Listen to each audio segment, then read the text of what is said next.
Assalamualaikum warahmatullahi wabarakatuh. Halo semuanya, perkenalkan nama saya Revi Febrianti dengan NIM 23021460490. Saya akan mempresentasikan hasil analisis kritis saya terhadap suatu kasus berikut.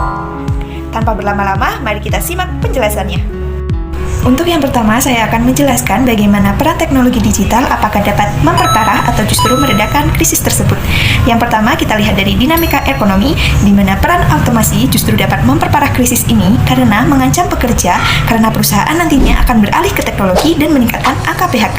Kemudian yang kedua dari dinamika budaya, dengan viralnya kampanye THR adil untuk semua di media sosial, ini justru akan memperburuk krisis karena dengan meningkatnya perlawanan ex-pekerja terhadap PT Sentosa Maju yang justru konflik mereka akan semakin memanas.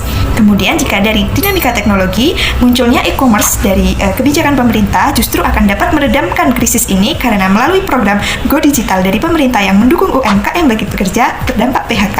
Kemudian jika dilihat dari dinamika politik, justru akan memperburuk krisis karena pemerintah hanya menawarkan solusi digitalisasi tanpa menyelesaikan akar permasalahan pertama, yakni ketimpangan antara tenaga kerja dengan ketidakadilan korporasi perusahaan.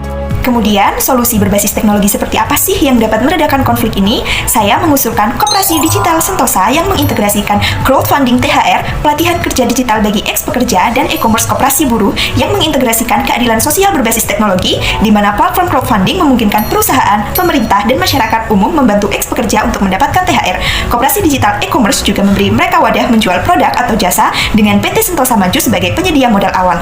Mitigasi eksklusi digital di mana ex-pekerja mendapatkan mentor dari komunitas lokal, akses komputer dan internet gratis dari pemerintah, serta marketplace yang dirancang sederhana, serta melibatkan peran ormas untuk mengelola dana crowdfunding THR, memastikan distribusi adil, serta menjadi fasilitator pelatihan digital dengan dukungan universitas dan startup setempat.